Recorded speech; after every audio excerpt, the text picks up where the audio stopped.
Hillary Clinton and Donald Trump transition teams need to deal with. That's live at 10 a.m. Eastern on C-SPAN. Deputy Secretary of State Antony Blinken briefed senators on the civil war in Syria today. Questions focused on relations with Russia and their support of Syrian President Bashar al-Assad. This Foreign Relations Committee hearing is just under an hour and a half.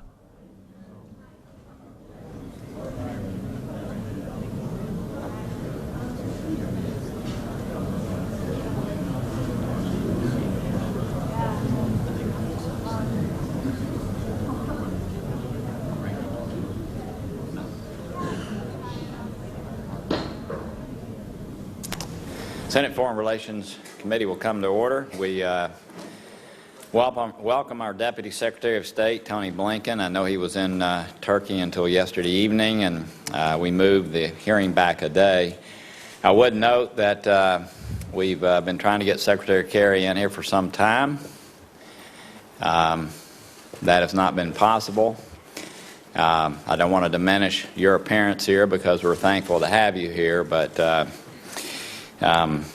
I think for obvious reasons he's not been willing to come. I think the focus of today's hearing will be Syria, and I don't think anyone here can be proud of the United States' role in what is the greatest humanitarian disaster of our time and what we've done to enable that to happen. As I think about your appearance here today, I think in many ways it'll be helpful to us as we think about the next administration and as we think about the next Secretary of State and as we think about the relationship that needs to exist between the executive branch and the Secretary of State's office. I know that you came over from the National Security staff, so you were at the White House.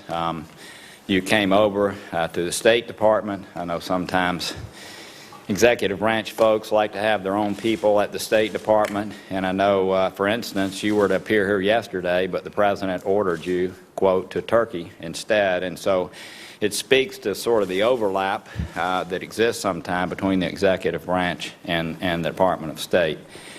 As an observation, the entire Syrian conflict, again, is something that we are not proud of. I don't think anybody here is proud of. It's interesting that many of the people in the foreign policy establishment have, even though I think they would view the Obama administration's foreign policy, generally speaking, as a failure. I think that's just an observation that I believe history will write. It's interesting that Secretary Clinton has received support from much of the foreign policy establishment because I think it's so well known that she tried to counter so much of what has ended up happening and has lessened our standing in the world. And I think that's the reason that many people have migrated in the foreign policy establishment to her and are supporting her. I think all of us are aware of her trying to counter what happened in Iraq, trying to do more to support the rebels. I think that's just widely known.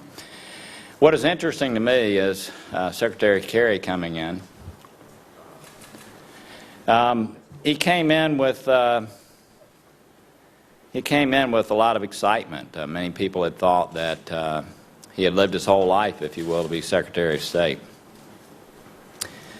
He'd been involved in foreign policy since being a young person. He's fought in Vietnam and made his name, if you will, on the stage here as a young man. And that moved, I think, feelings by many, certainly by me, moved to anger as we watched what was happening in Syria, what was happening in Iraq. To now, we had a breakfast with him just a week and a half ago, and to me, has become somewhat of a sympathetic figure in that he's out there trying to deal with this, for instance, the situation in Syria, and yet there is no plan B. There's no support from the White House. We've had General Allen in here, we knew in March of 2015, who was on his behalf, working hard to create a no-fly zone, was talking openly about it. Turkey was supporting that, and yet no decision from the White House. The clearest example to me of why our foreign policy has been such a failure was this weekend. I know Ben and I were trying to set up a meeting to try to deal with the issue of JASTA, to try to come to some other option that might create an outlet for the victims of 9/11 and yet not undermine some of our sovereign immunity issues. I know I'd been talking to the White House for some time just to engage with us. Over the weekend I talked to Secretary Kerry twice, and we agreed the best way to resolve this was to have a meeting.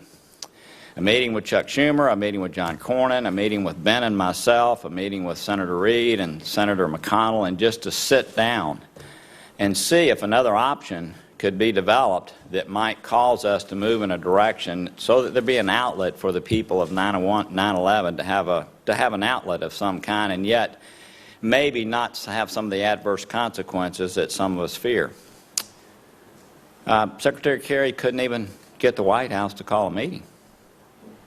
Let me say that one more time. The outburst yesterday from the White House over what happened is remarkable, when they wouldn't even sit down to meet with the Secretary of State and us to try to create a solution to a problem that they felt was real.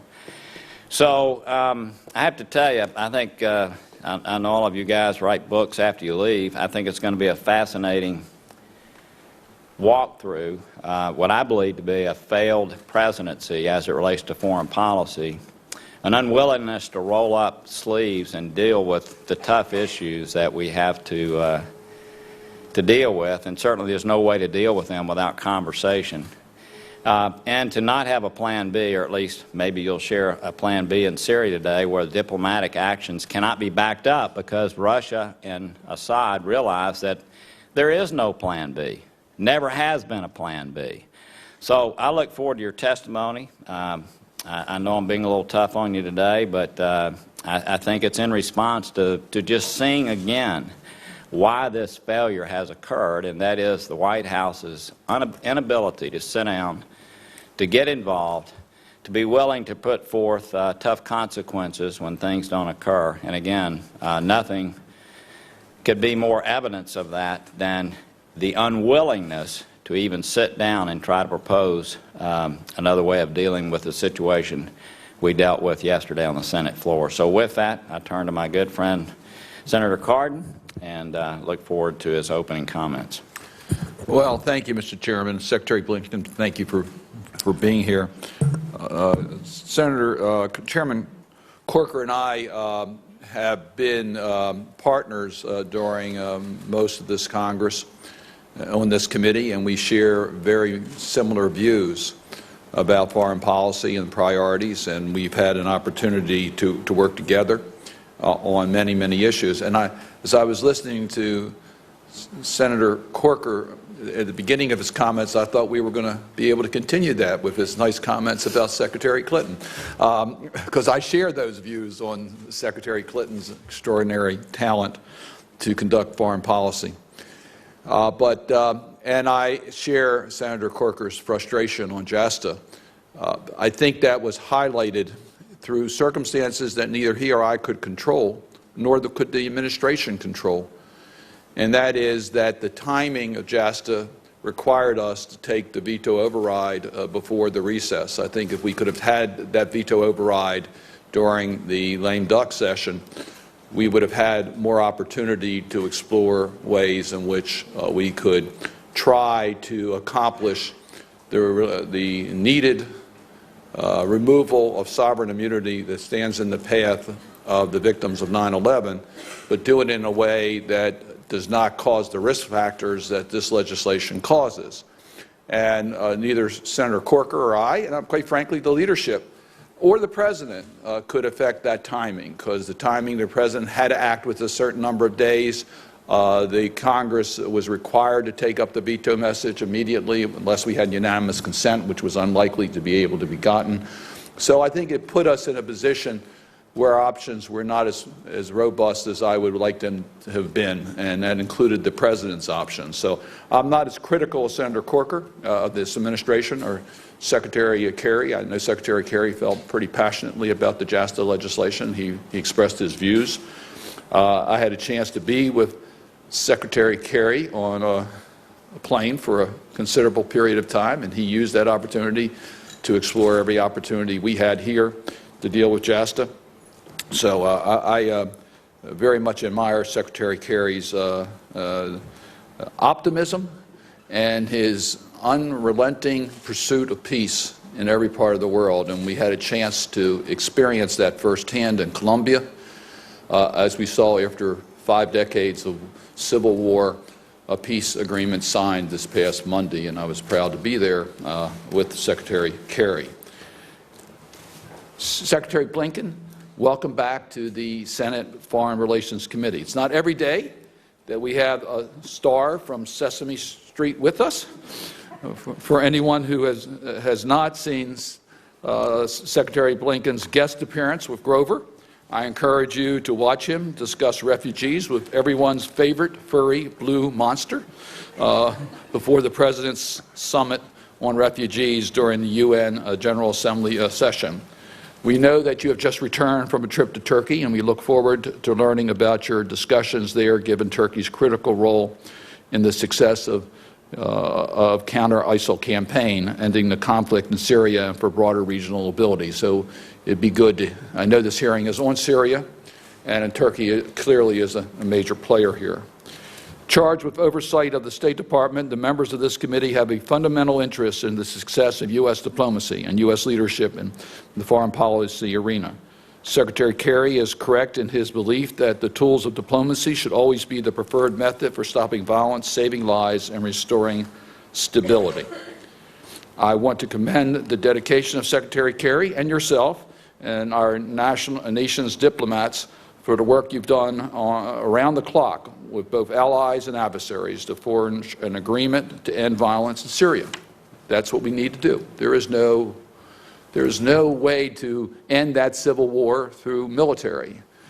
We need to be able to have a negotiated diplomatic solution where all sides respect a government that respects its rights. But now we are clearly at an inflection point. The U.S.-Russia ceasefire agreement was based on the assumption that Russia could compel the Assad regime to ground its air force, that Russia would compel the Assad regime to allow immediate and unfettered humanitarian access. We have clearly seen that neither of these two objectives were achieved. Russia strives to be considered a peer, one that is essential to solving global problems. But I seriously question the reliability of Russia in this regard. We must reevaluate our approach to Russia in the Middle East and beyond the Middle East. Russia continues to attack Ukraine forces in Donbass. It illegally occupies Crimea. It has hacked into our community system and sought to destabilize our electoral process. These are not the actions of a partner. These are the actions of an adversary. And I think we have to recognize that. With our focus on Russia, we cannot lose sight of Iran's nefarious role in Syria and beyond. We know that Iran is backing the Assad regime economically and militarily. IRGC commanders have died fighting in Syria. Iran has mobilized militia fighters, provide intelligence to support Syria and Russia targeting, sent in lethal aid, and mobilized Hezbollah. There must be consequences for these actions, and there are plenty of tools that we have at our disposal. I reject utterly false narrative that Iran and Russia's activities in Syria constitute counterterrorism. I look forward to hearing from you, Mr. Blinken, on what actions the United States are considering, what are our options, and how can Congress be your partner. Turning to Iraq just for a moment, if I might, the counter-ISIL fight is just the first step in restoring stability. I'm cautiously optimistic that the military operations to push ISIL out of Mosul is resourced and planned to achieve its goals. And beyond the military operations, I want to raise the alarm bell about winning the peace. I think we'll win the war, but can we win the peace? Iraqi leaders in Baghdad must get their act together. The past few months of political infighting and mud-throwing instill no confidence that leaders in Baghdad, Erbil, and other provincial levels are prepared to put the Iraqi people first. We know that the Iraqi security forces, the Kurdish Peshmerga forces, and other forces cannot fight or bomb their way to a stable Iraq. What will come after ISIL's defeat? I am not confident that Iraqi leaders are sufficiently engaged to respond to the humanitarian crisis coming when hundreds of thousands of civilians flee Mosul. I am not confident that Iraqi leaders are effectively in control of the popular mobilization forces to prevent sectarian reprisal violence. I am not confident that Iraqi leaders are committed to recovering, stabilization, and governance plans that will give all Iraqis a stake in the peace. Weeks ago, I would have said the situation in the region, particularly Syria, could not be any worse. Now we know that it can. Russia is guilty of war crimes for bombing a humanitarian aid convoy. Assad is barrel bombing Aleppo with impunity and using water access as a weapon, as if denying humanitarian aid was not sufficiently deplorable. These are crimes against humanity. The longer the Assad regime remains entrenched in Damascus, and the longer ISIL and Nusra Front remain active in the region, the more depraved the situation becomes, the more hopeless are innocent civilians, the more susceptible are vulnerable populations to violent extremism, and the more strained are governments in Jordan and Lebanon to respond to these pressures. At risk is an entire generation of children in the region who have only known war, and governments who want, and some governments who want to stand with them, but have been unsuccessful. At risk is an entire generation of children who will only know refugee camps, who do not have access to clean water, health care, schools, and employment opportunities. This situation cannot continue. The U.S. must provide more decisive leadership to protect the civilian population. Thank you, Mr. Chairman. Mr. Ranking Member, I appreciate your comments. I think this is what we've been saying since about 2011. My comments about Secretary Kerry being a sympathetic figure are really not negative towards him. He's out there without the ability to do diplomacy because everyone knows there's going to be no backup effort in the event diplomacy fails, which is a recipe for disaster. We've known that now for 5 years. So again, it was more of an indictment of the President than our Secretary of State. But with that, our Deputy Secretary of State, Tony Blinken, who we appreciate being here today as a substitute. We thank you for your service, and we look forward to your abbreviated comments. Your written testimony, without objection, will be entered into the record. Mr. Chairman, thank you very much. And let me just start by thanking you personally, as well as the committee staff, for your courtesy in rescheduling this hearing to today. As you noted, it was originally going to be yesterday. I very much appreciate it. It did allow me to make this trip to Turkey, which I'm happy to talk about. And Senator Cardin, thank you for referencing the best bilateral meeting I had during the week in New York at the UN General Assembly with Grover. By far the most informative and interesting session. Mr. Chairman, Ranking Member Cardin, members of the committee, thank you for this opportunity to discuss the civil war in Syria and its regional implications. Now in its 6th year, this civil war has destroyed the fabric of life in Syria.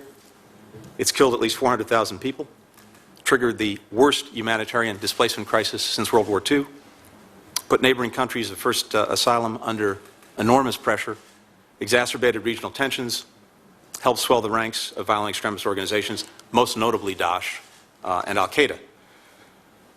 The conflict continues to be fueled by patrons and proxies with very divergent interests and priorities at a time of unprecedented upheaval in the wider Middle East, as governments pursue new models of political rule and vie for regional influence. In short, the Syria conflict presents one of the most complex challenges we have faced. The United States is clear-eyed about our role and responsibility. The civil war in Syria is not about us, nor can it be solved solely by us, but it challenges our security and strategic interests and our moral values. So we are working to leverage our country's unique capacity to mobilize others to end the civil war and contend with its consequences, even as we lead the international coalition to counter and ultimately defeat Daesh. We're also working to facilitate aid to millions of Syrian civilians, both in Syria and outside of Syria, to try to reduce the human suffering the civil war has engendered. Our primary task is to defeat Daesh, which poses the most immediate threat to our citizens, to our country, to our allies and partners. We have built an international coalition with 67 partners. We devised a comprehensive strategy to attack Daesh at its core in Iraq and Syria, dismantle its foreign fighter financing and recruitment networks, stop its external operations, and confront its affiliates. We are aggressively implementing that strategy, and we are succeeding. Our comprehensive campaign is systematically liberating territory from Daesh and denying its sanctuaries, cutting off its financing, stemming the flow of foreign fighters, combating its narrative, allowing citizens to return home, gutting the twisted foundation on which Daesh's global ambitions rest.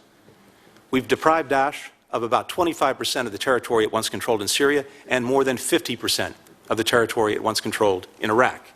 And we now face a moment of both strategic opportunity and urgency. The opportunity before us is to effectively eliminate Daesh's physical caliphate by taking back the last big pieces it holds: Mosul in Iraq and Raqqa and Dabiq in Syria. With support from the coalition, local forces are preparing to launch these operations in the period ahead. These battles will be hard, but the consequences to Daesh will be devastating, both practically and psychologically. But this opportunity is matched by urgency. As the noose around Daesh is tightening, we've seen them try to adapt by plotting or encouraging indiscriminate attacks in as many places as possible. This puts a premium on destroying Daesh's external operations network, especially in Raqqa, where many of these operations are plotted, planned, and directed.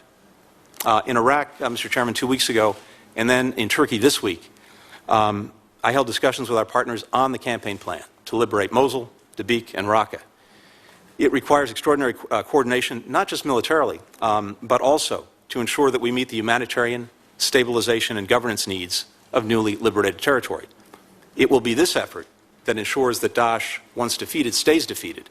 And Senator Cardin, I think you're exactly right, that in a sense the harder questions are almost what follows the military defeat of Daesh in Iraq and certainly in Syria. Ultimately, we will not fully succeed in destroying Daesh until we resolve the civil war in Syria, which remains a powerful magnet for foreign terrorist organizations that thrive in the war's ungoverned spaces and draw strength from Assad's destruction of his own nation.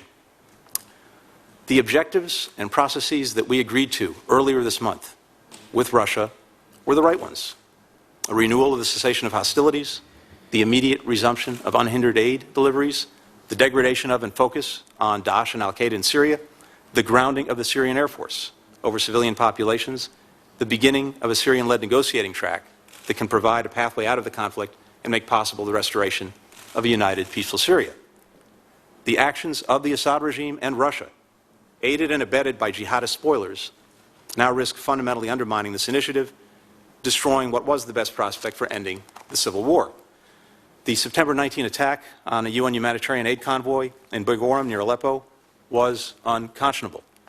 It's been followed by the regime and Russia renewing a horrific offensive in Aleppo that includes the killing of hundreds of innocent civilians and apparently intentional attacks on hospitals, the water supply network, other civilian infrastructure. Yesterday, Mr. Chairman, Secretary Kerry informed the Foreign Minister of Russia that unless Russia takes immediate steps to end the assault on Aleppo and restore the cessation of hostilities, the United States will suspend U.S.-Russia bilateral engagement on Syria, including the establishment of the Joint Implementation Center. At President Obama's direction, we also are actively considering other options to advance our goal of ending the civil war and starting a political transition in Syria. We continue to maintain close links to the moderate opposition to support their viability. It's important, as always, to remember how this crisis in Syria began, not with barrel bombs or chlorine, but with peaceful protests of citizens who were calling for peaceful change. The humanitarian catastrophe that we bear witness to is a direct outgrowth of Assad's vengeance against his own people, and indeed the cost is rising every day, for the region, for Europe, most of all for the Syrian people. We will continue to work with the coalition we built to defeat Daesh, and we will explore and, as appropriate, pursue every option to end the civil war in Syria and bring about the political transition that the Syrian people want and deserve. Thank you very much, Mr. Chairman. Thank you, Mr. Secretary. I'm just going to ask one question and then may interject as we go along. Is it, from your perspective, having been both at the White House and now at the State Department in an important role, is it your observation that the only way for us to be successful in our foreign policy endeavors and for the Secretary of State to be successful is for there to be a close relationship between the White House and the Secretary of State and the knowledge that the White House will back up the initiatives that the Secretary of State endeavors to achieve? I think, Mr. Chairman, in any administration, you certainly want a close relationship among the agencies of the executive branch. We've had, I know, numbers of proposals from the State Department, including the no-fly zone in the northwest triangle of Aleppo and the air exclusion zone along the Turkish-Syrian border that the Turks were supportive of. Why is it that in that case, in the case right now where Secretary Kerry is out there on a tether, you just mentioned that we're going to cut off bilateral negotiations on Syria. I mean, I just have a feeling that's just not much of a price to pay from Russia's standpoint. So there's been discussions of Plan B. Secretary Kerry talked to several of us in Munich in February about the cessation discussions, and there was going to be a Plan B if they failed. I've never seen signs of a Plan B. I know Russia doesn't believe there's a Plan B. Assad doesn't believe there's a Plan B. Iran doesn't believe there's a Plan B. So when I say that, when I refer to a sympathetic figure, how can a Secretary of State have any chance of success in ending the murder, the torture, the rape, the bombing of innocent people, the killing of young people? How does a Secretary of State have any chance of success when the White House is unwilling at any level to have a backup to what he's doing if diplomacy fails? Mr. Chairman, on all of these issues, including Syria, we work through a very deliberative process involving all of the agencies relevant to the issue at the NSC, with the State Department, with the Pentagon, with the intelligence agencies, et cetera. And we try to work through these things deliberately and make the best possible assessment of the best way to advance our objectives and our interests and to evaluate both the benefits and risks of any course of action. And that's what we've done in this case. And the policy that emerges is the product of these deliberations that the Secretary of State is very much fully a part of. In the case of Syria, I think first it's useful for a second just to step back and ask ourselves this question. How do civil wars typically end? And we know from history and experience that they end in one and three ways. I don't want a history lesson. I'd like to understand what Plan B is. The mysterious Plan B that has been referred to since February, the mysterious Plan B that was supposed to be leverage to get Russia to quit killing innocent people, to get Assad to quit killing innocent people. Just explain to us the elements of Plan B. Two things, Mr. Chairman. In the first instance, Plan B is the consequence of the failure as a result of Russia's actions of Plan A, in that what is likely to happen now, if the agreement cannot be followed through on and Russia reneges totally on its commitments, which it has. Which it appears to have done, is this is going, of course, to be bad for everyone, but it's going to be bad first and foremost. I want to hear about Plan B. Well, I understand all the context here. I think, sir, this is important because Russia has a profound incentive in trying to make this work. It can't win in Syria. It can only prevent Assad from losing. If this now gets to the point where the civil war actually accelerates, all of the outside patrons are going to throw in more and more weaponry against Russia. Russia will be left propping up Assad in an ever smaller piece of Syria. All of us understand that. What is Plan B? So, give me the elements of Plan B. So two things. Again, the consequences, I think, to Russia as well as to the regime will begin to be felt as a result of Plan A not being implemented because of Russia's actions. Second, as I indicated, the President has asked all of the agencies to put forward options, some familiar, some new, that we are very actively reviewing. When we are able to work through these in the days ahead, we'll have an opportunity to come back and talk about them in detail, but we're in the process of doing that. Okay, so let me just say what we already know. There is no Plan B. And when I refer to Secretary Kerry as a sympathetic figure, I say that because he gets up every day. Some say he should resign over lack of support, or at least threaten to. But there's no support. It's impossible to be successful in negotiating an agreement with someone if there's no consequences. In this case, the consequences that you're laying out is that Russia will fully determine the future of Syria. I think Russia is going to bear very significant consequences for the failure of this effort as a result thus of far, action. that hasn't been the case, and I know that's what the President said when they came in and stepped into the vacuum a year ago. So look, I rest my case.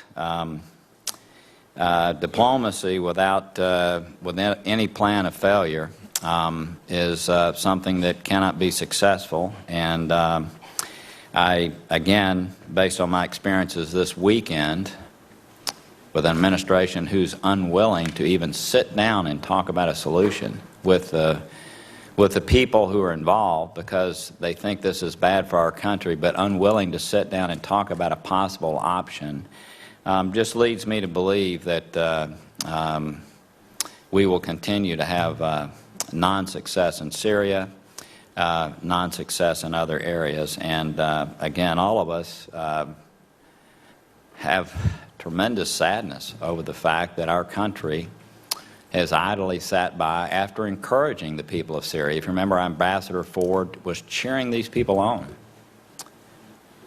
Cheering these people on. We made commitments to the opposition, which General Idris, I remember meeting with him in Turkey. We couldn't even get him the trucks that we committed to. So it's a statement without a plan. It's a statement of red lines without follow-up. And again, I fear that more bad results are going to occur. With that, I'll turn it to Senator Menendez.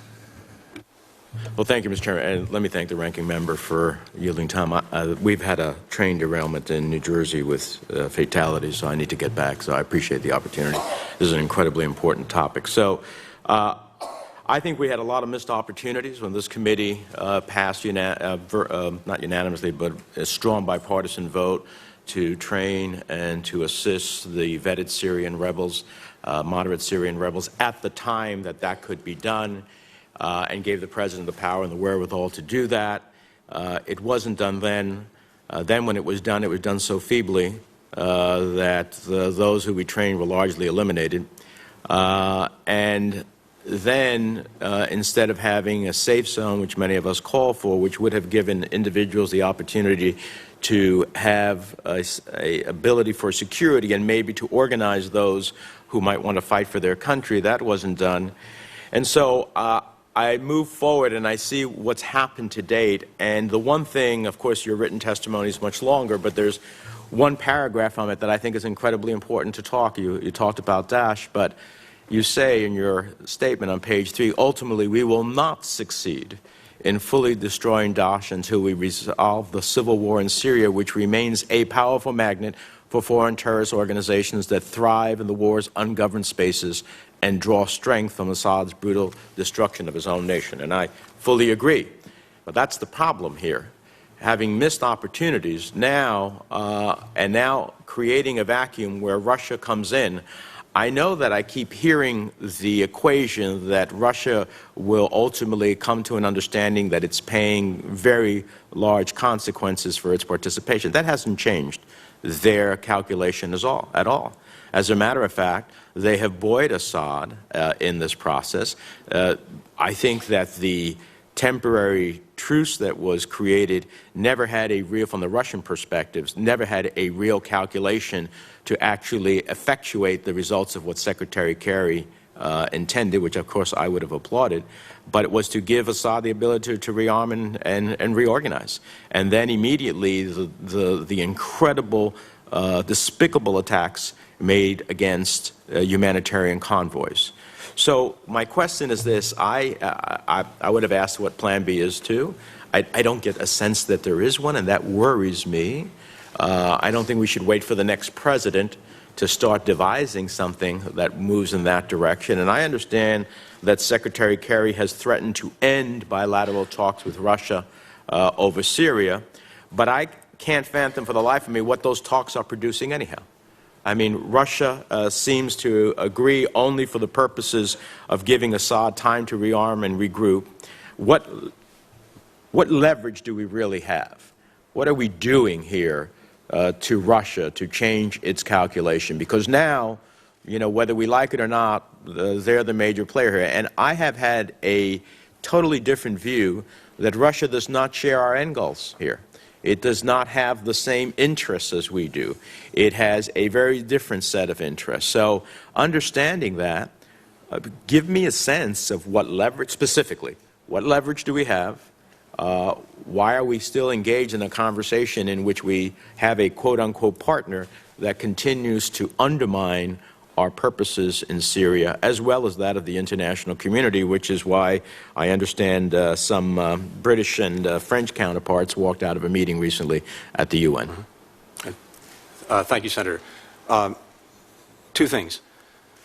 First, we believe that the effort that we've made to reach this agreement with Russia was the best way to effectively move toward ending the civil war, because had it succeeded, and indeed if it still can succeed, and I think we'll know in the hours ahead whether Russia is responsive or not, the cessation of hostilities would be restored, humanitarian assistance would flow, you would get the Syrian Air Force out of the skies over civilian populated areas. Russia would be focused, as it claims it has been, on ISIL and okay, so Daesh. We understand the benefit if it had succeeded. So that's why we put so much argument's effort sake into it. that it's not going to succeed because Russia doesn't want to. Yeah. So again, I know that this may not fully resonate, but first, Russia escalated its engagement in Syria because it's been there all along, and it's been there for years, precisely because it was at risk of losing its only foothold in the Middle East. And it came in harder in order to save Assad from falling at a time when it looked like he would, although I think that assessment was probably overly optimistic. It's now in a position where, having gotten in, it's very, very hard to get out, because Assad cannot win. They can prevent him from losing, but he cannot win. So they're stuck. Specifically our leverage. So the leverage, in the first instance, the leverage is, again, the consequences for Russia of being stuck in a quagmire that is going to have a number of profoundly negative effects. First, they're going to be bearing the brunt, if the civil war escalates as a result of their actions, of an onslaught of weaponry coming in from outside patrons. Second, they will be seen in their own country and throughout the world and in the region as complicit with Assad, with Hezbollah, and with Iran in the slaughter of Sunni Muslims. 15% of their own population is Muslim, predominantly Sunni. They're already, do we agree they're already complicit on that? Indeed, but this is only going to get worse if the civil war gets worse as a result of their actions. Any efforts that they've been making to peel away countries, for example, on Ukraine, I think the international disgust at the actions that they're taking in Aleppo will make that even more difficult than it already is. So all of these consequences are there. But as I said, in response also to the chairman's question, we're also very actively looking at additional options that we can bring to bear to advance our objectives in Syria. And those objectives are ending the civil war and getting a political transition. I know what the objectives are. I just don't see what the consequences that you're suggesting can be levied. Thank you, Mr. Chairman. Thank you. I know Senator Rubio's here, but he wants to get adapted, and if you could go ahead, that'd be great. Thank you, Mr. Chairman. Thank you, Secretary Blinken, again. What has happened, and I think history will reflect decisions that were made and whether they were the right decisions at the time. We need to learn from the past and decide how to move forward. There's no question that there is an urgent need to protect human life, civilian life, in Syria, and the United States needs to act boldly.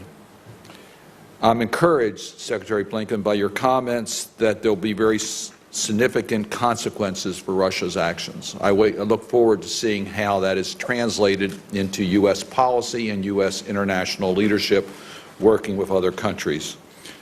We need bold U.S.-led actions to protect civilian lives. We need that now, and I look forward to reviewing with you the options that are being considered and the actions that are taken to protect civilian life and the significant consequences concerning Russia. I want to ask you a specific question. Could Russia have stopped the Assad regime from what it has done in the last several weeks? And does Russia have enough influence over the Assad regime to change their behavior? I believe the answer is yes. Number two, Iran has been extremely engaged in Syria. I have not seen the U.S. take action or work with the international community to take action against Iran in regards to their support of terrorism in Syria. Are we restricted because of the JCPOA? My understanding is that the terms of the JCPOA do not restrict us, but has there been diplomatic restrictions as a result of the JCPOA that has limited our ability to hold Iran responsible for its actions in Syria? The answer is no, Senator. So why haven't we taken action against Iran? We have, and indeed we continue with regard to Iran. Actions in regards to their activities in Syria? Yes, sanctioned activities, entities that have... New sanctions have been imposed? Sanctions have been imposed on entities in Iran that have sought to do business to support the regime. I understand we have sanctions that are related to their nefarious actions other than the nuclear activities, but I'm not aware that we have increased those sanctions or have looked at ways in which we can apply more pressure against Iran. It's my understanding we've been pretty guarded in these activities. We put in place at the very outset of the crisis, you know, various sanctions with regard to Syria to isolate and put pressure on the regime, and those sanctions also include sanctioning individuals or entities who do business in various ways with the regime, with the military, etc. And in that context, my understanding is that Iranian entities and individuals have been sanctioned. You said that the President instructed to look at all options in regards to the current crisis in Syria. Is part of that taking action against Iran? I don't want to get ahead of where we are in our discussions, but Iran is clearly, along with its proxy, Hezbollah, the most serious impediment to ending the civil war, in that its support for the regime is the most significant of all. Now, as I said at the outset, I believe that given the support that Russia's provided, support that has gotten greater since Russia increased its engagement in Syria, it too has the capacity to change the actions of the regime. But there's no question that Iran and Hezbollah are arguably the most important outside supporters of the regime. Well, I think you would agree with me that since the agreement, JCPOA, has been agreed upon, Iran has shown no slowing down of their activities in Syria. So I would hope that we would see some aggressive U.S. leadership to make it clear that that conduct doesn't get a free pass because of the JCPOA. So I would hope that that would be part of the options that are being considered.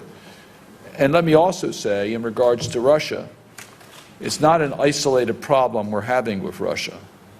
Russia has attacked America through cyber, trying to compromise our electoral process. Russia has violated the Minsk agreements and is causing Ukraine to be compromised today. And I could list a lot of other activities that Russia is participating in. So as we look at very significant consequences that Russia will play as a result of their failure to live up to the ceasefire agreements, I hope that in that equation will go these other activities so that there's a very clear message to Russia that U.S. leadership will not tolerate that type of conduct.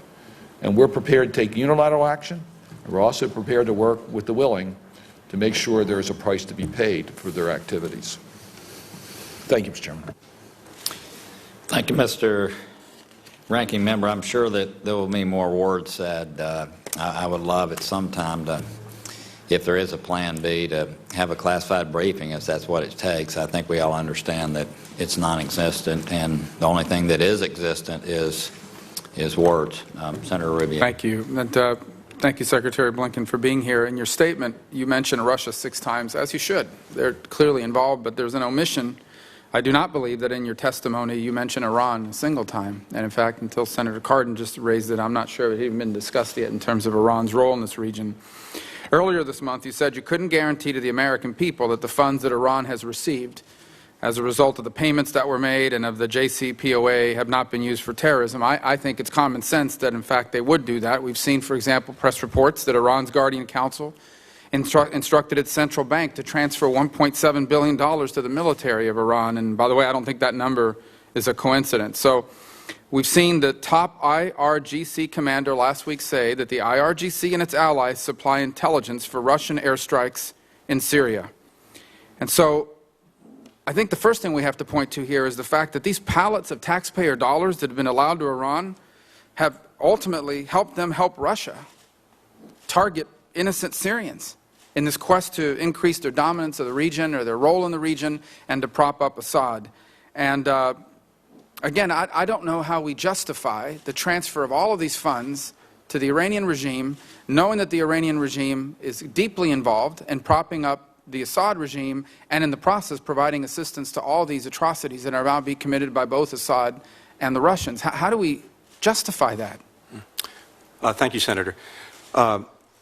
First, as you know, because you've been so focused on this for many years, Iran has been engaged in the support of terrorism and destabilizing activities, including in Syria, for a long time, during sanctions, in other words, before the nuclear agreement, during the negotiation of the agreement, and indeed since sanctions have been lifted in the context of that agreement. So their conduct has been consistent throughout. And again, they were doing this before, when we had the sanctions regime in place because of their nuclear program. The one thing that has changed is we have taken a nuclear weapon off the table far into the future, which is profoundly good for our interests and the interests of our partners and allies. But as we've said all along, we fully expected that they would continue to take these actions in various ways, in various places, after the agreement. And that's why we have worked very hard to continue and indeed to increase our efforts to counter them. So we've worked very closely, as you know, with the Gulf partners, building up their capacity. We just signed a record-breaking MOU with Israel to make sure that they had in place over the next decade what they need for their security. And we continue to implement sanctions against Iranian entities. But I apologize. So the one thing that's changed, that basically they were involved in terror before, they're involved in terror now, and I consider their support of Assad to be part of that. Mm-hmm. That the only thing that's changed is that now we've made it harder for them to acquire a nuclear weapons capability. I would say a second thing has changed, and is that they now have access to millions and millions of dollars they didn't have access to before. So you have the world's key sponsor of terrorism now has millions of dollars more than they once did. There's no evidence that they're using it to build hospitals, bridges, roads, orphanages, sponsor food programs around the world. We don't see aid convoys from Iran providing food and medicine to people suffering in Syria. What we see is an increased amount of support for the Assad regime and the sponsorship of terrorism. So one of the things that's changed is they now have access to millions of dollars they didn't have a year and a half ago. Senator, our best assessment... billions, I apologize, billions. Our best assessment is that given Iran's very significant economic difficulties, the vast bulk of the resources that they've had access to as a result of the agreement or as a result of the Hague settlement, these funds have been dedicated to the domestic economy, not to regional activities. Under the nuclear agreement, we believe that they now have access to roughly $50 billion that had been frozen or restricted in foreign accounts. They need $500 billion to meet their investment needs, government obligations, propping up their currency, etc. And as I said, they've engaged, alas, in these activities before, during, and after. And also, unfortunately, a lot of support that they're providing to terror, to proxies, is not very resource intensive. So that's why, even as we have implemented the agreement, which in our judgment is a very good thing for our security and that of our allies and partners, we have worked to intensify our efforts to counter these activities. But even if we assume what you said is true, that the money's been used to prop up their domestic economy, ultimately, if that were the case, that domestic economy would then produce more revenue that they could use to fulfill the funding needs of their priorities, which is terrorism and the propping up of Assad. I guess the point for the average American who's watching this issue, here's the bottom line. You have the world's supreme sponsor of terrorism, who now has billions of dollars more than they once did as a result of this. And we're somehow supposed to believe that the bulk of it is being spent to improve the way their economy functions, and that somehow, because funds are fungible, that this is not being used to increase their other aims that they have around the world, and that includes the propping up of this extraordinarily vicious regime on Assad and their enablers in Russia. And so, again, I think this is just another example of how this deal and everything that surrounds it has now provided more resources to the Iranian regime to continue to do what they did. And one of the things they do with the money that they've been given is they are able to fund their intelligence gathering capabilities that allow them to help the Russians with their airstrikes. And those are the airstrikes that struck a convoy a week ago. Those are the airstrikes that are decimating Aleppo and creating a situation on the ground that we have not seen in decades anywhere in the world. Thank you. Senator Shaheen. Secretary Blinken, thank you for being here this morning.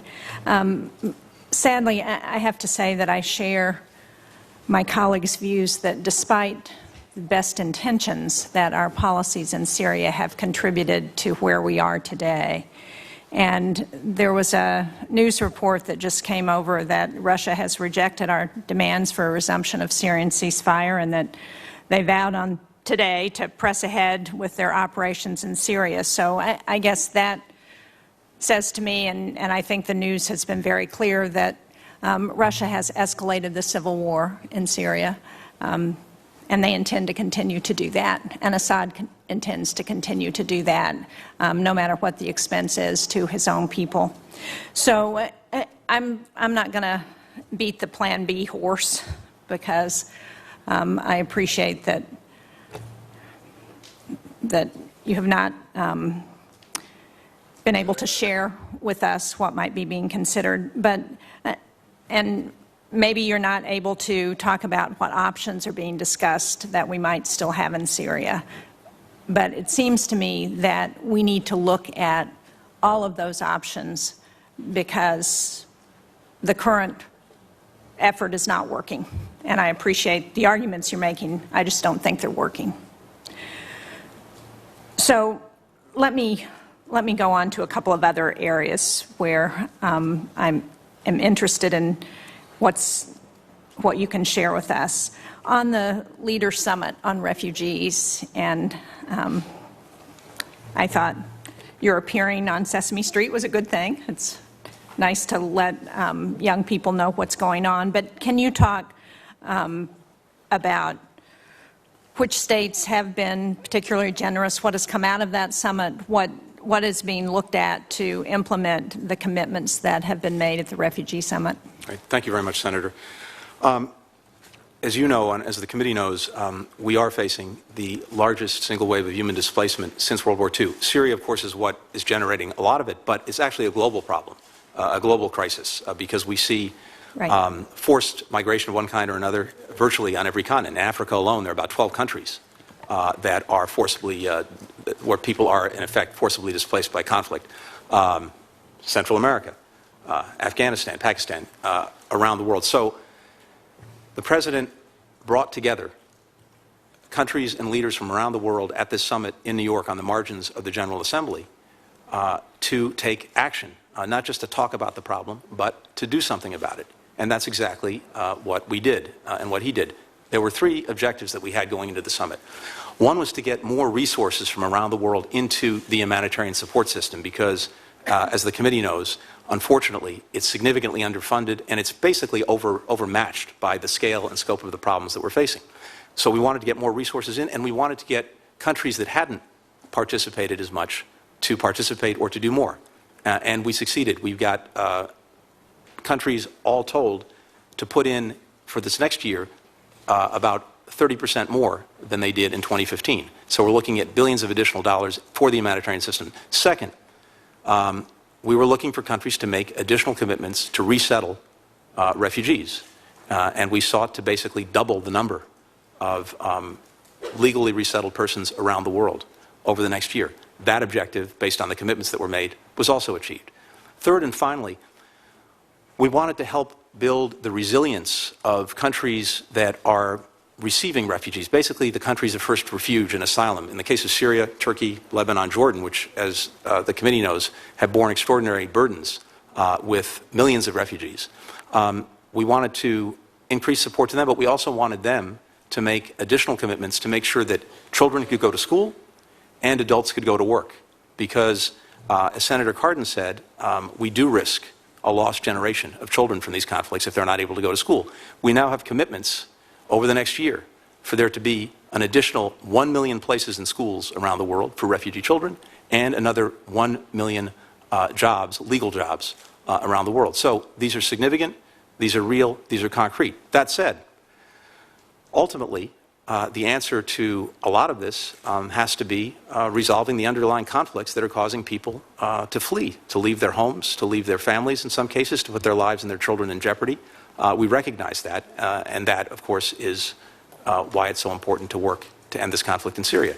But we did make a major advance. Now, the critical thing will be to make sure the countries make good on their commitments, and we'll be looking at that very carefully.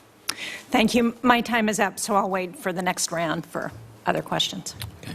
Thank you. Senator Murphy. Thank you very much, Mr. Chairman. Thank you, Mr. Secretary, for being with us today. A comment and then a question. So, at the heart of the most spectacular U.S. foreign policy failures of the last 50 years is hubris, is this idea that there is a U.S. solution, usually a U.S. military solution, to every problem in the world. You can read Vietnam and Iraq and Libya through that lens. And this idea that's sort of being proffered on this committee, frankly, by both sides of the aisle, that there are these clear alternatives to the current policy in Syria or Iraq that would lead to a radically different reality on the ground is fantasy. I hate the place that we are in today. It is an ongoing global tragedy, but this idea that there was a magical moment in 2012 where we could have parachuted arms to the Syrian rebels and they would have overrun Assad is not true.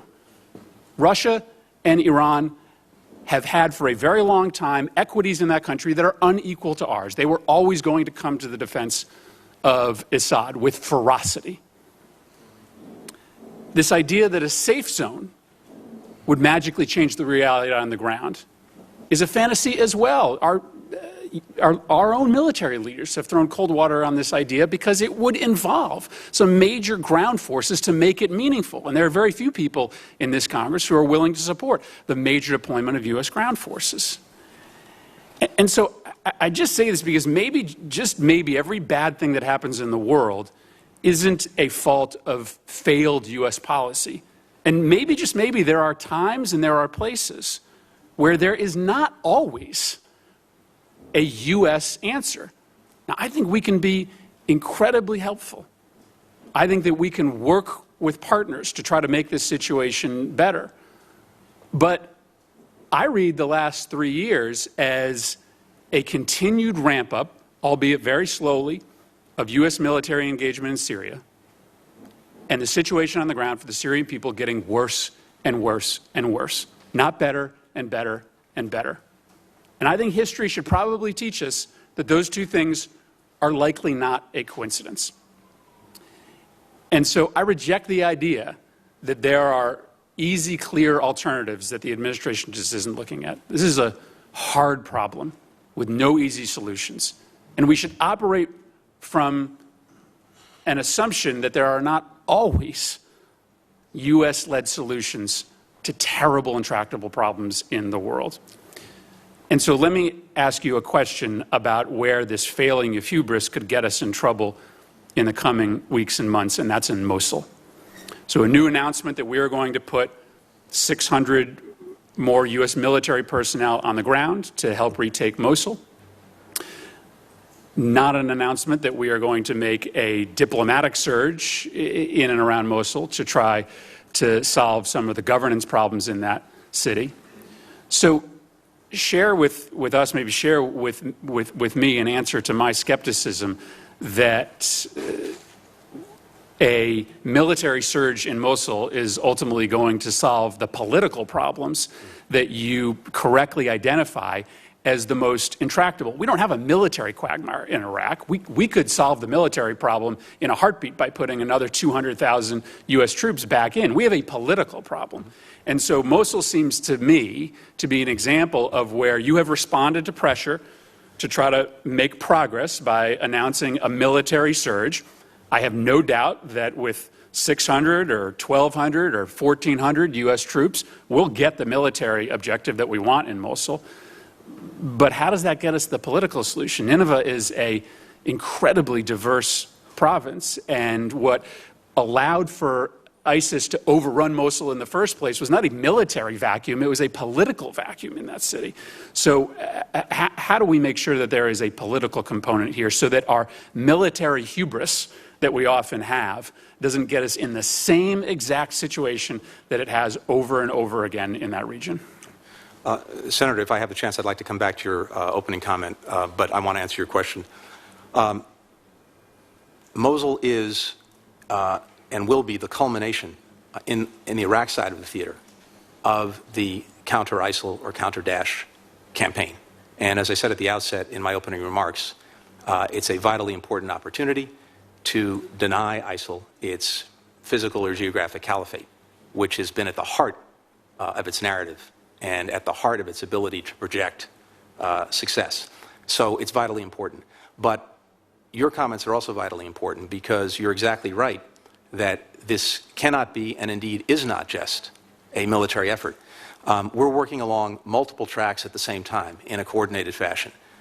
On the military piece, making sure that all of the forces are coordinated under one plan, with Iraqi leadership, but bringing in all of the critical elements to include the Iraqi security forces, the Kurdish Peshmerga, and critically, tribal elements from Nineveh. There is now an objective of raising about 15,000 members from the tribes, and we're well on track to do that. That's part one. Part two is making sure that we have in place all of the capacity we need to deal with what are likely to be the humanitarian consequences of seizing Mosul, and in particular, internally displaced persons.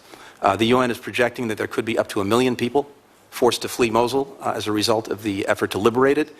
We are working very hard with the UN, with the Iraqis, to put in place everything that they need to care for these people with food, with shelter, with medicine, and that also is on track. It's challenging, but it's on track. We've raised the money to do it. We're pre-positioning resources. Third, stabilization of Mosul itself after it's liberated so that people have something to go back to as quickly as possible. There, too, we've raised significant resources. We have a plan in place to do that, to restore basic services, basic security. Fourth and finally, you're exactly right, governance. Because unless the basic governance structure is in place and everyone agrees to it, we're going to have problems after the liberation. We've worked very hard with the Iraqi government, with the Kurds, with other actors to make sure there's basic agreement on what governance will look like in Mosul and in Nineveh more generally, centered on the governor, who is the constitutionally appropriate person for the province, the provincial council, but also persons designated by Baghdad and by Erbil to support them, and the city itself, in effect, divided up into 8 quadrants with sub-mayors to make sure that, as much as possible, those making decisions are very closely representative of the people for whom they're making decisions. So this is a coordinated effort, and you're exactly right. It has to bring in all of these elements, and that's exactly what we're working on. We've also tried to learn lessons from the past. In Fallujah, when it was liberated, as you know, we saw some reprisal atrocities committed by the Shia PMF, Popular Mobilization Forces. We have made sure that for Mosul, there will be no Southern or Shia PMF going into Mosul City. Similarly, no Kurdish Peshmerga going in. And as I said, a significant hold force comprised of members of Sunni tribes from the region, both in the security forces and in the police. So we've tried to learn from that. And also, as IDPs leave Mosul and are screened before they go to find refuge provided to them by the government and by the United Nations, we want to make sure that that process is done as quickly as possible, keeping families together, and again, without any of the divisive elements being part of it, including the Shia PMF. So we very much have that in mind. Just very quickly on your initial comment, I do think it's very important that we not be bound by history, but we be informed by it. And in the case of Syria, we do know this. Civil wars throughout history have ended basically in one of three ways. One side wins. That is not likely to happen anytime soon in Syria, because the dynamic that we've seen is that as soon as one side gets the advantage, the outside patrons of the other side come in with more and right the balance. And that's been what's happened. So what the dynamic is, outside patrons can make sure that no one loses in Syria, but it's very, very hard to make sure that one side wins. The second way these things end is the parties exhaust themselves. Tragically, what we see in history, at least, is that that takes on average 10 years. Syria is in year 6. Someone objected to that comment. And when there are a multiplicity of actors involved, it takes even longer. The third way these things end is some kind of outside intervention, either military or political. Military intervention of the scale necessary to actually end the conflict is technically possible, but then whoever does that is going to be left holding a very, very heavy bag with all of the unintended consequences that will flow from that. And I don't think the United States, nor for that matter Russia or any other actors, prepared to do that. That leaves, in effect, outside powers, the United Nations and others, trying to put in place and, as necessary, impose some kind of political resolution. That's what we've been working on, because we've seen that as the best way to try to end this. Thank you.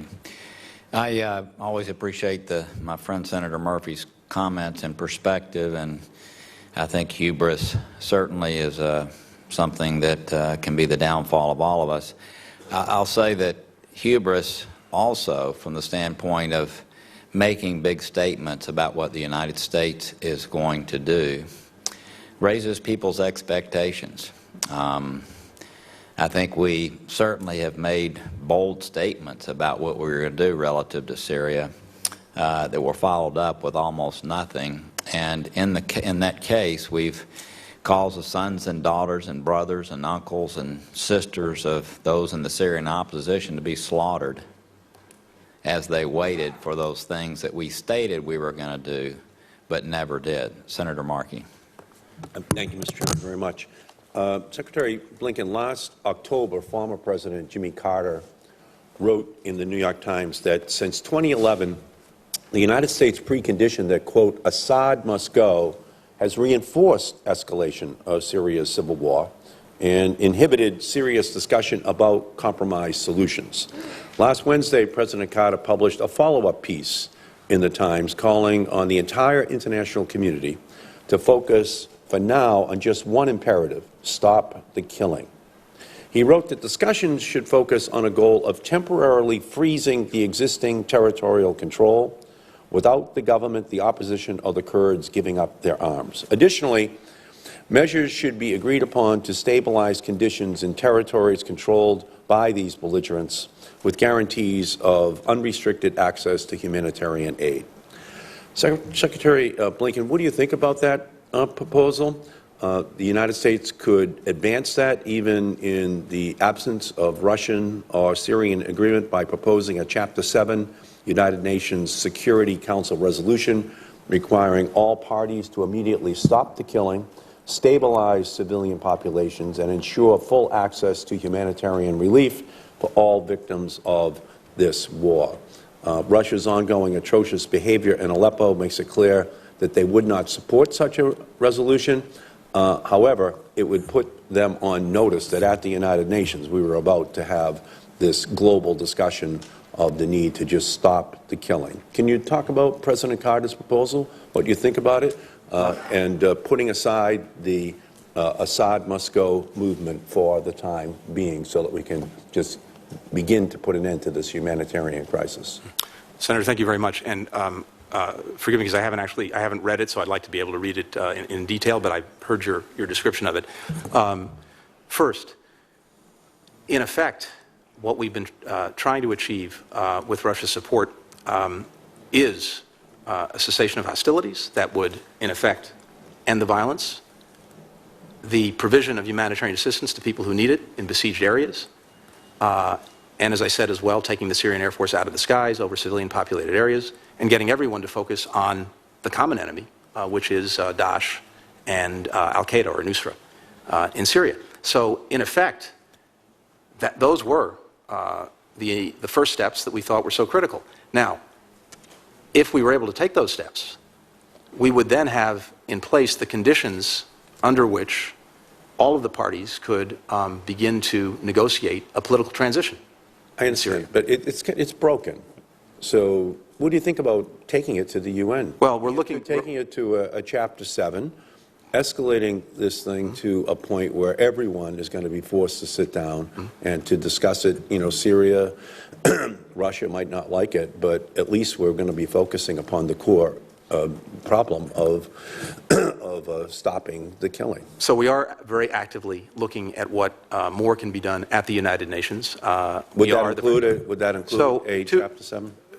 Sure, except that, of course, Russia would almost certainly veto a Chapter 7. And that's all right. That's all right. Let's have Russia veto it. Let's have Russia be... let's pin the tail on the donkey. Let's have the culpable parties be put in place. Let's not allow them. I just think there's such an atmosphere of ambiguity. It's just so complex in Syria, in Aleppo. Just so many parties involved that it's just very difficult for the world to understand who has the capability of... Well, you're exactly right, Senator, and that's added to the complication because we have a multiplicity of actors, all of whom have different priorities. Our priority has been, in the first instance, Daesh, because that poses the most immediate threat to us and to our interests. Russia's priority has been to keep Assad in place, or at least to maintain its foothold in Syria. The priority of the Turks has been actually dealing with the Kurds and preventing them from having exactly. All that's true. All of these things, the Saudis have been most interested, I think, in checking Iran. So in all of these ways, because people come to this with different interests and different priorities, it makes it even more complicated. That said, I think you're right that further turning up the heat at the United Nations is something that we have to very closely look at. Okay. The administration announced that this week it would increase the supply of arms to Kurdish militant groups in Syria to enable them to play a leading role in a future offensive to take Raqqa, a Sunni city, back from ISIS. What are the risks of relying on a Kurdish force for military operations in a Sunni Arab city? And did you discuss this with the Turkish government before you made that announcement? So, in fact, I was in Turkey just this week, and we're looking with our Turkish partners and allies very closely at how we continue the campaign in Syria to take territory away from Daesh. What was their perspective on using Kurdish troops aided by the U.S. In Raqqa? As you know, Senator, we've worked in northern Syria with something called the Syrian Democratic Forces, the SDF. That has several components. One is the Syrian Arab coalition, so predominantly Arab forces, and it also includes Kurdish forces, in this case the YPG. And the Turks have not been comfortable with support to this Kurdish element of the Syrian Democratic Forces. And it's obviously caused some tensions. But it has resulted in taking back Manbij, which was a critical transit point for Daesh in and out of Syria into Turkey and out of Turkey. A treasure trove of information about their external plotting came from that. And so we need to be able to work with effective actors on the ground in Syria. That's what we've done. That's what we'll continue to do. But we also need to do it in a way that respects the concerns and interests of our Turkish allies. So we're in the midst of conversations with them about the best way to move forward, including on Raqqa. Okay, and if I could, just going back up to Mosul again in terms of your statement that it will be a Sunni government officials, Sunni police that will be in charge of Mosul. Does the government in Baghdad agree with that? Have they signed off on that? Are they going to keep the Shia militia out? Are they going to keep... that is their commitment, just as it is the Kurdish commitment to keep the Peshmerga, the Kurdish Peshmerga, out of the city. And the core of the force that liberates Mosul will be the Iraqi security forces, backed by the coalition with the support of the Peshmerga.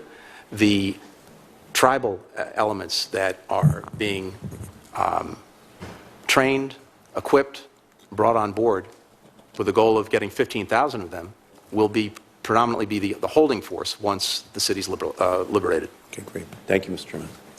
Thank you, Ranking Member, for closing comments. I just want to thank our Secretary for your help here. Just keep us involved on the options being considered in regards to Syria. In regards to Mosul, it could be a wonderful advancement because militarily things look like they're in place. I share Senator Markey's concerns that in practice we don't see the ethnic reprisals that we've seen happen so often when territory has been reclaimed from ISIS grips.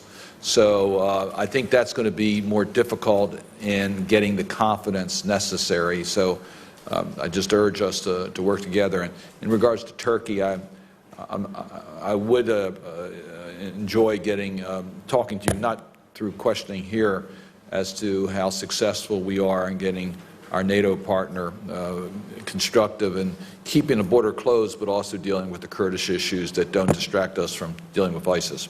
But I thank you very much for your service and look forward to continuing this discussion. I, too, want to thank you for appearing today, and thank you for your service and mostly for your responsiveness. I do want to say that I think history does teach us a lot, and I think running your foreign policy in a manner to be not what the last person was, and that being your total basis for decisions, leads us to a place that has been very negative for U.S. national interest. And what I hope is going to happen, as people have watched and understand that foreign policy is much more complex, takes much more engagement than just a policy of not being who your predecessor was.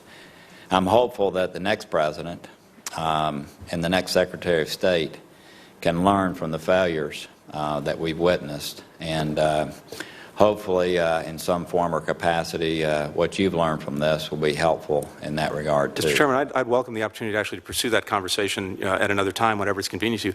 I have to tell you from my experience, we're more engaged in more places and more ways than we ever have been before. I think there's a debate about the nature of our engagement. Negative trend in almost every one. I think there's a lot of positive too, but I'd be happy to pursue that conversation. Yeah.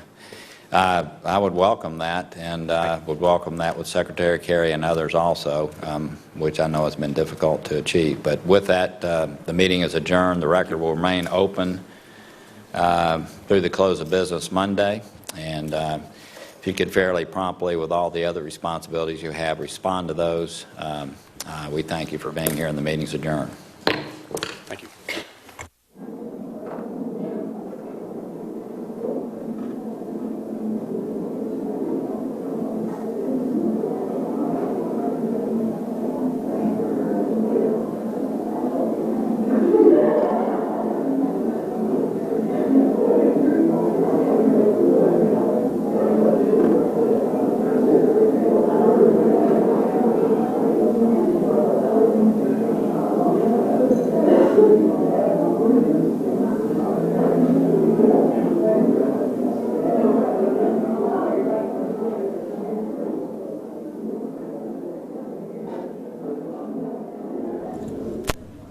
So do you see the difference in start between the House and Senate? Yeah. So I mean, I watched the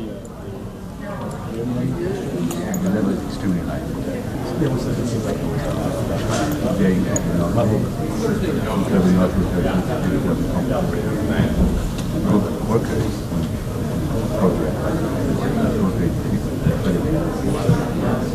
and straight to the point.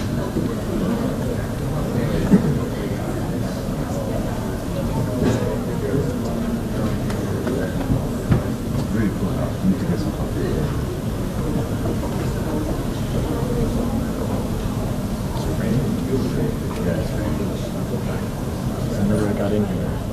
That's not. They would actually announce it according to any sort of plan.